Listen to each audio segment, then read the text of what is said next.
Sosok almarhum Ustadz Jeffrey Al-Bukhari menjadi salah satu tokoh ulama yang telah lama wafat dan dirindukan oleh masyarakat Indonesia.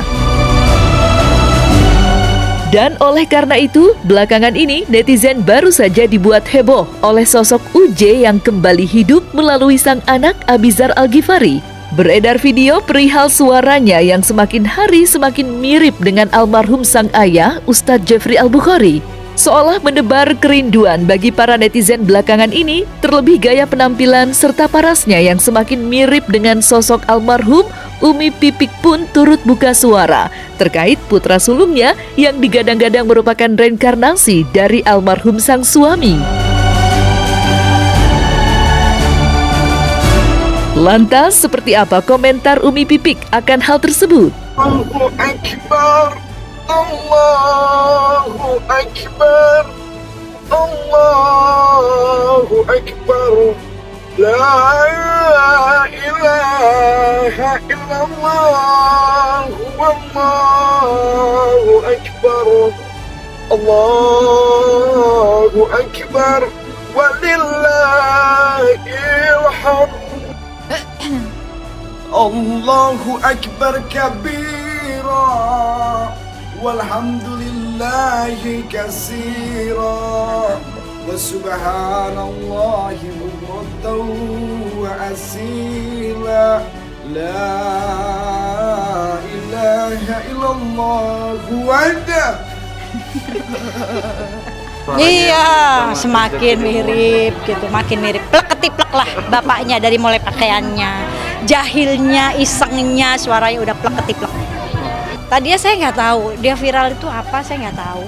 Ya, saya nggak tahu dia ngapain gitu. Terus dia baru cerita, Umi tahu nggak? Aku lagi viral. Kamu bikin apa lagi? Kayak kan gitu kan? Dulu heboh dengan antingnya, padahal dia nggak pakai anting. Kan dia orangnya memang iseng gitu, gimana sih? Karena gini, dia itu ngelihat sosok UJ ya, sosok ayahnya. Saya tuh punya album UJ lagi dari UJ kecil, dari UJ SD, SMP, SMA sampai gondrong, itu ada semuanya albumnya itu gitu. Saya koleksi, saya kumpulin. Dan dia ngelihat kali ya, dilihat sampai pakaiannya, bajunya, rambutnya semua plek-ketiplek dia contoh. Bahkan dia ingin dunia entertain pun ya dia bilang, lah kan Abi juga dulu kayak gitu. Belum jadi ustadz, nyanyi, main sinetron, main film, ujung-ujungnya jadi ustadz. Udah Umi doain aja biar ujung-ujungnya saya jadi ustadz gitu. Kan ya orang tua mau ngomong apa kalau gitu. Kan kita hanya bisa mengarahkan.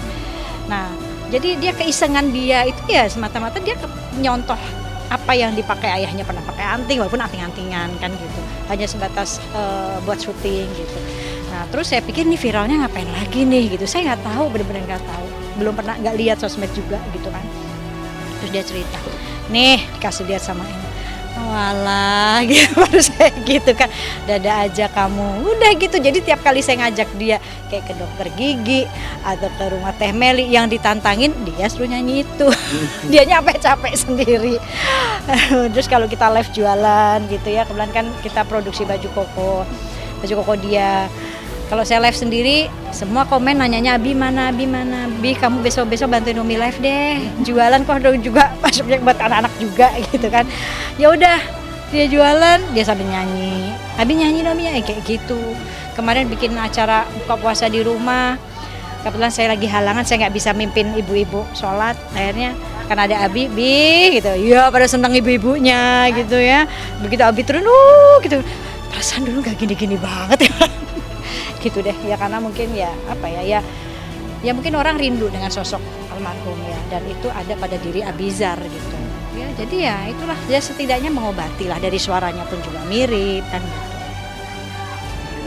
Gue pun nggak tahu akan hal itu, dan yang pasti ini di setup semua dari pihak produksi secara wardrobe-nya dan lain-lainnya. Jadi gue tinggal terima aja, dan alhamdulillah ada kemiripan, so it's a good thing. Satu kata awalnya, iseng. Jadi emang karena Abizar kan belajar ngaji juga di tempat kita di Bikers Dakwah. Ya udah, jadi Bikers Dakwah itu ruang, ya rumah lah ibaratnya. Rumah tempat nongkrong, rumah tempat diskusi, rumah tempat rekreasi. Jadi saat itu lagi ada, bikin yuk deh, cover nih almarhum, yuk mau haul nih, ayo bikin. Tapi mirip gak sih sama Uje? Mirip. Ya anaknya dong. Mirip banget, malah dari perawakannya, terus dari kayak cara ngomong, terus ekspresinya itu mirip banget, bikin keinget banget.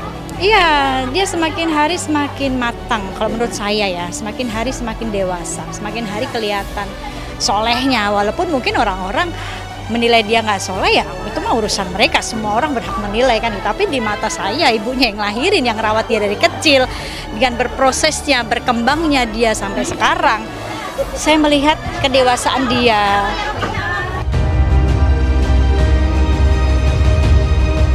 Terlepas dari viralnya Abizar, kedua adiknya yakni Ataya Bilal dan juga Ayla yang ternyata kini sedang menimba ilmu di Yaman. Sebagaimana hal tersebut diungkapkan oleh Umi Pipik yang baru-baru ini selesai mengantarkan kedua anaknya kembali ke Yaman. Namun kendati demikian, Bilal dan Ayla yang kini sedang melakukan daurah, nyatanya hal tersebut mengandung arti serta makna tersendiri bagi Umi Pipik, yang mana hal tersebut menjadi doa yang selama ini ia harapkan. Lantas, seperti apa curhat Umi Pipik ketika kedua anaknya memilih untuk bersekolah di luar negeri? Dan seperti apa pula jawaban Umi Pipik terkait Abizar dan Adiba yang masuk usia matang untuk menikah? Kemarin ke sana awalnya Bilal dulu ya, karena Bilal ada utusan ke sana untuk ikut daurah di sana. Selama waktu itu Bilal tuh sekarang Bilal udah pulang, tapi dia kembali ke pondok lagi, nggak ke rumah, tapi ke pondok, karena dia hanya mengikuti beberapa daurah di sana. Terus ya lama saya nyusul sama Adiba sama Ayla gitu, buat ngikutin daurah juga, tapi khusus perempuannya. Ya kalau ada kesempatan gitu kan, anak-anak pengen sekolah di sana. Bilal khususnya, Bilal pengen banget akhirnya mau di sana. Cuma kan syaratnya untuk benar-benar jadi santri di sana, dia harus umurnya harus pas gitu. Kalau Bilal kan belum, kurang 2 tahun lagi Bilal baru bisa mondok di sana. Nah kemarin Bilal hanya disuruh oleh Habib untuk ikut daurah saja, untuk mengikuti daurah-daurah di sana. Abizar juga pengen ikut nggak sih? Abizar pengen gitu, nanti deh kalau ada kesempatan dia pengen. Dia excited, dia antusias nanya-nanya di Tarim kayak gimana gitu. Terus ya sambil nangis, sambil minta maafin belum jadi anak yang baik mungkin di mata Umi. Enggak, anak Umi semuanya baik, di mata Umi anak Umi baik semuanya, soleh semua. Gitu. Ya luar biasa ya, banyak pelajaran, banyak dapat doa, banyak luar biasa, dapat segala macam yang saya kayak ngerasa kok doa saya kayak diijabah ya gitu di sana gitu, maksudnya ya bukan berarti enggak, tapi kayak Allah kasih kontan gitu balasannya. Begitu. Di sana kan sinyal susah, jadi saya mau komunikasi, kebetulan yang di rumah tinggal Abizar aja. Ya kan tinggal Abizar aja yang dia kehilangan banget.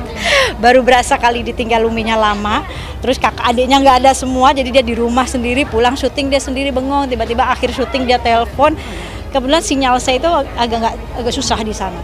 Pas dapat sinyal yang kenceng banget, saya WA, kamu kalau mau telepon sekarang, telepon berlama-lama, telepon dengan nangis-nangis yang kok tumben kamu melo banget hari ini. Dia minta maaf ya, yang ngerasa kehilangan kok sepi banget, biasa setiap hari ketemu, ini udah beberapa lama di Tarim gitu. Dan dia selalu minta didoain, jangan doain nggak, doain saya, doain semua anak-anak Umi doain semua. Jadi di situ saya ngerasa kok jadi ini ya, jadi maksudnya kok kayak doa saya kayak diijabah gitu ya. Pengen tinggal di Tarim. Oh iya, saya kasih kebebasan, namanya anak-anak, Mas, kita paksa mereka pakai baju koko juga nggak jaminan, kan orang nggak bisa dilihat dari pakaiannya dong gitu, kesolehan itu nggak bisa dilihat diukur dengan bajunya gitu kan gitu. Jadi ya kayak orang pakai jas semua tiap hari, pakai jas, pakai dasi, nggak bisa diukur juga dia korupsi kan gitu ya. Orang pakai baju koko semua nggak bisa diukur juga dia Ustadz ya, ini kan gitu, nggak bisa kita lihat kesolehan orang apa semua dari pakaian gitu. Jadi saya bebasin asal ya dia tahu batas-batasnya, dan itu hanya sebatas syuting. Kalau dia pakai anting dia hanya syuting gitu, itu aja gitu. Oh ya, saya banyak nanya lah gitu kan, sekarang dia nih fokusnya lagi ngebisikin mulu, pengen punya rumah, pengen beli rumah gitu. Setiap hari sampai saya di Tarim tuh dikirimin di DM di IG, kirimin foto-foto rumah. Saya bilang gitu, uangnya udah ada, saya bilang udah alhamdulillah gitu, jadi dikumpul-kumpulin. Pokoknya aku pengen punya rumah, coba Umi pilihin yang mana, terserah kamu lah, kamu yang mau nempatin. Tapi inget ya, boleh punya rumahnya setelah nikah. Kalau belum nikah masih tetap tinggal di rumah Umi. Masih harus temenin Uminya dulu gitu. Kalau kamu punya rumah, wajib kamu keluar dari rumah Umi, bukan gusir.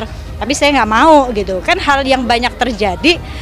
Bener nggak? Seorang menantu tinggal sama mertuanya nanti cekcok, kan gitu ya. Nah saya memberikan kebebasan anak saya. Walaupun seorang anak laki-laki biasanya dia pengennya tinggal sama ibunya kan gitu, pengennya sama ibu, saya nggak mau. Pokoknya kamu setelah nikah kamu harus wajib keluar dari rumah ini.